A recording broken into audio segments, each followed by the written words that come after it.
Alrighty guys, Fletch from All Things Overlanding here. Today we are taking the first journey ever in the new Frontier.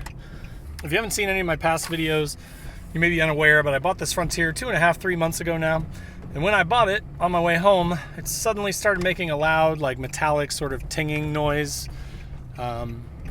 Was unsure kind of what it was, maybe spark plug coils fused or something. We weren't sure exactly what was wrong with it. But it made me miss my core trip. I couldn't go up to the Upper Peninsula with the truck. I had to take my other car, and it just wasn't ideal. But we finally got time to tear into the truck. We got everything repaired in it, and now I'm finally able to go on my first overlanding trip in it. So I'm going for a quick 2-nighter, 2-day trip to Hoosier National Forest, which is by my house. So again, this is going to be the first time messing with the setup of the truck. I'm going to be trying to figure out and sort of optimize where all my gear goes and where I put the ladder and the tent, and I've got a 180 awning. I'm trying to decide if I want a 270 awning. So, there should be a lot of, interesting stuff in this video, especially if you have a truck or particularly a Frontier, but, it's also going to be a trip video. So we're going to be talking about Hoosier National Forest, kind of showing you some of the sights and the truck going through that. So again, I hope it's entertaining. I hope it's fun for you, and thanks for watching. Let's get into it.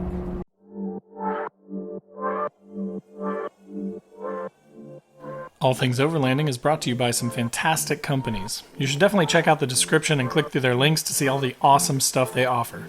Companies like Red Arc for all your overlanding power management needs. Last US Bag, tons of amazing quality overlanding bags. Rugged Bound Supply Company, rooftop tents, awnings, roof racks, and more. And Northology Overland, guided overlanding trips and a free overlanding magazine. Alright guys, I know in a lot of these, overlanding videos, we overlanding YouTubers are generally cooking like crazy gourmet food and stuff, right? Like that's sort of the MO of the Foverlanders or the overlanders. I am not that sophisticated, and I'm just going to show you.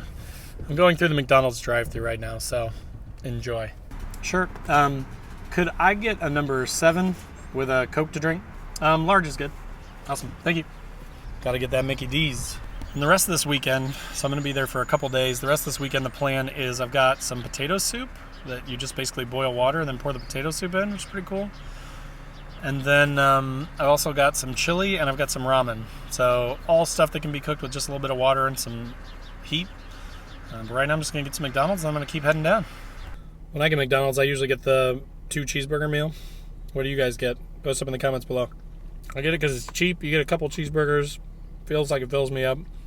Sometimes I get the double quarter pounder. But that meal is like $9 now. It's crazy.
Alright guys, so I just got to camp.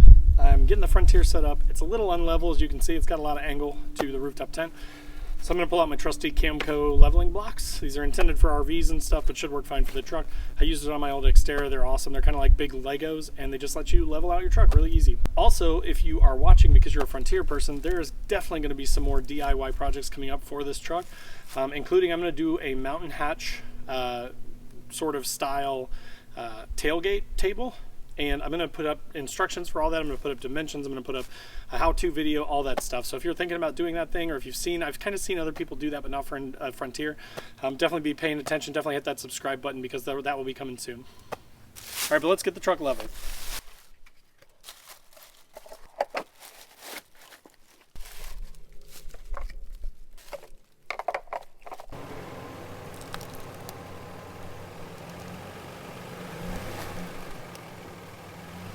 All right, guys, so we have the truck leveled. Again, this is my first time deploying this thing, so no laughing at me if I screw something up. But, you know, the reason that I kind of switched to the truck was, one, I had kind of maxed out the Xterra's potential. Love the Xterra. I see those things all the time online, right, where people are like, oh, I just finished building this thing and now I'm selling it. And now I've kind of done the same thing. Mine was two-part. One, that I was kind of like, I enjoyed doing the DIY projects. I enjoyed modifying the vehicle. And when I kind of got it set up where I wanted it, then I was kind of like, now what do I do, right? Like I don't have any projects to work on anymore. So that was part one. And then part two was, of course, if you didn't know, the Xterra had a lot of suspension issues. It was about 5 years that I'd owned it, and it was about 16, 17 years old. It was an '05. So it had a lot of rough treatment. I took care of it as best as I could, but a lot of the suspension stuff really needed to be replaced. UCAs, LCAs, you know, bearings, everything. There was just a ton of stuff. Brakes even had some issues with them too. So I decided to just sort of switch out and upgrade to the Frontier. Again, it was a little bit of a rocky start, but now that I've got the truck, I really love it. I'm excited to, you know, get on as many trips as possible. So again, let's get this thing all opened up. I'll show you how I do that. You guys post up in the comments down below. Let me know what you think. If you see an opportunity for a way to improve the setup of my gear, I'm happy to take that feedback. So I'd love to hear from you guys in the comments. But let's get into the truck and let's start deploying it.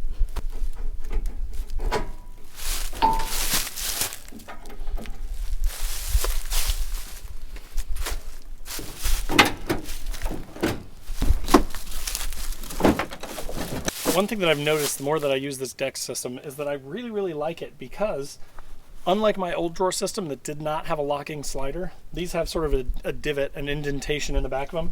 So you can see you almost have to kind of lift up on it, slide it back in, and then it slides freely on these big caster wheels, these like roller skate wheels. But when you pull it out, watch, it'll drop at the end. It drops and sits down, and then it just stays like that. So even though I'm on an incline, it's still going to stay here. It's not going to slide back in without me lifting and pushing it in, which I really like.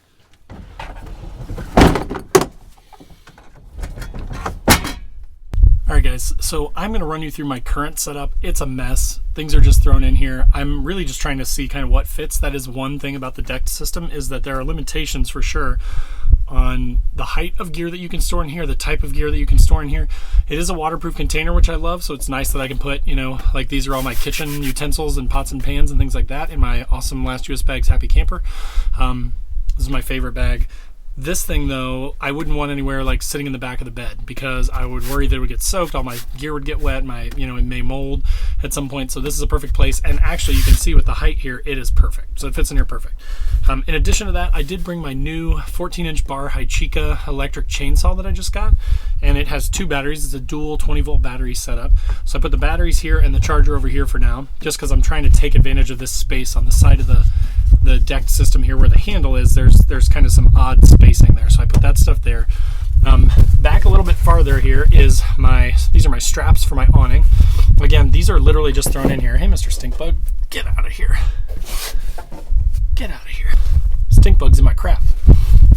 So these are my straps. This is actually a case that came with like a waterproof game camera or something like that. But I use it to keep my straps in, just so I've got them all in one place. They're easy to find. But so this is for the 180 awning. Again, this is pretty small, so this could potentially go somewhere like this. I just have to figure it all out. Then in the back that you can't really see, but I'll show you from another angle here, is I've got a fire extinguisher. I've got my Coleman propane double burner stove, and I've got a chair. There's room for two chairs too, so I could definitely put more in there. Then in the other, thinner decked box, I've got my pots and pans, fit perfect just right here. Again, there's some wasted space in here that I probably need to figure out. Of course, I've got some toilet paper and trash bags because, you gotta poop. So this is actually a really exciting thing from a company called Bigfoot Bushcraft. I'm going to show you a little bit later here, but this is actually like a fire starter, really nice ferro rod, just like an awesome little fire starting kit. So I'm going to add that to my lighters and my normal sort of, Joe Schmo stuff and try and be a little bushcrafty because I'm always interested in that stuff. So for now, that's just sitting here as well.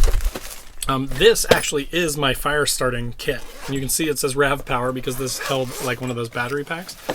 But now I keep my little Weber fire starters, which again, going to be augmented with the Bigfoot Bushcraft stuff. So I've actually got a couple of cheapy ferro rods in here, and what I use these for is when my kids come with me, I let them sort of play with them and try and learn how to start a fire. And then of course some lighters. So, fire starting stuff all goes in this, gets stored away in there. Then in the very back here, I'll show you from another angle, I've got my Last US Bags Canteen Nutsack, which is a hilarious name, and I've got some extra toilet trash bags, which is always important. You never want leave home without the ability to poop. So, and the other thing that I didn't mention that goes in these are my leveling blocks. So of course I'm using a few of them right now to level out the truck. For now I'm going to throw them back in here. These will fit in either the short side here or the big side. What I find though is when the bag is full, when all of them are in here, I can lay it sideways across the long one and it fits just perfect. So anyway, so that's kind of the stuff that goes in here right now. Got my 3-gallon aqua brick. Obviously you can tell that I've never done this before, right? Like this is a shit show of cordage holding these things down, but they didn't move. It went about 2 hours and they were fine. And then that thing in the back there actually is a dog food bin that my wife mistakenly bought and did not return on time. And I said, you know what? I could actually use this thing as like a dry food storage bin. So I've got chips in there. Like I said, I brought some soup and that sort of thing for dinner. So I've got all my dry goods in there and it's totally waterproof, airtight. And I just strapped it into the back. So that way, you know, it's out of the way. It doesn't take up any room in the cab and I can get to it from the side of the truck. So that's the back setup so far.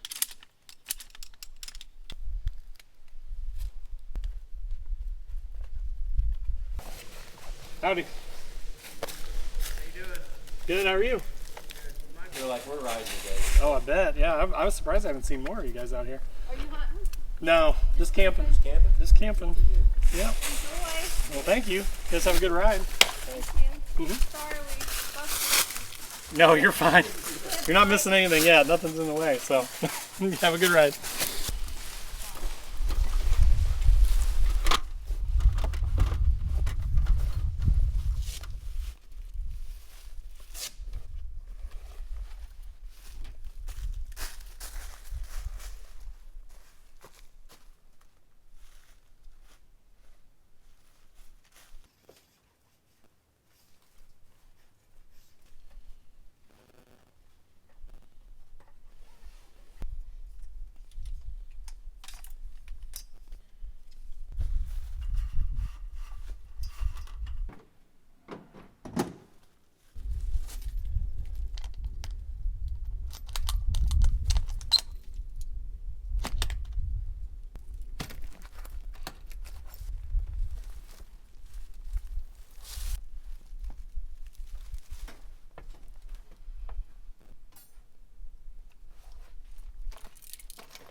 As you can see here, problem number one, right? My awesome last US bags, trash bag, and my spare on the swing out are going to be kind of in the way for the ladder. I think once I put the ladder in the way, it should stop it and should be okay.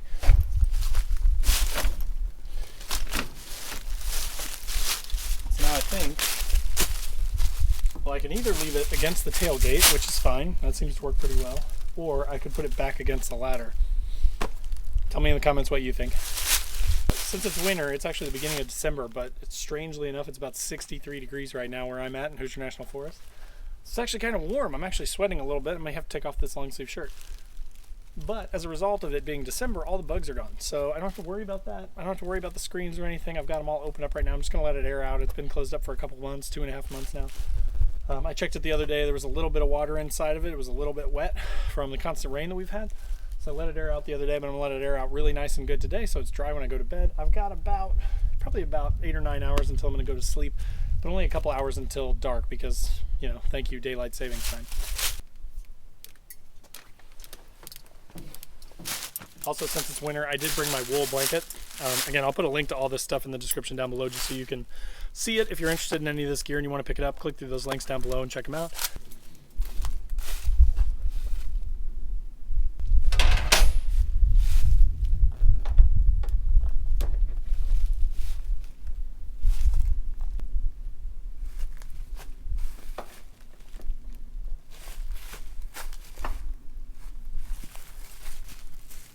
Got the table set up under the awning on the other side so I can throw all my food, gear, that sort of stuff out there.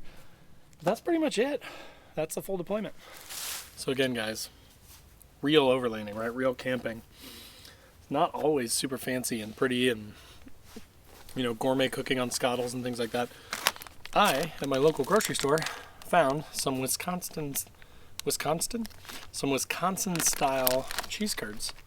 Cheddar cheese curds with Cajun seasoning. and they're really good. I'm actually really excited about these things. But, you know, again, threw these things in the ice co. Got those, a couple Lunchables, some dried goods like soups, ramen, that sort of stuff. I'm going to be here all weekend. So, you know, I just brought some good beer, but, you know, some cheese curds for snacks, just like the fancier Lunchables that you can find in like the refrigerated section in the back of your grocery store. But again, camping and overlanding does not have to be intimidating. You don't have to worry about so much about what people think and what other people are doing, and you don't have to like go out and cook a 6-course meal. You just don't have to. It's fun. I'm not saying that there's anything bad in doing that. I'm not making fun of anyone who does do that. I'm just saying don't feel like you have to be intimidated by that feeling to think that you have to do that. You don't. Just come out, get experience, learn from your trip, do it again. That's all you have to do. Fun times. Cheers.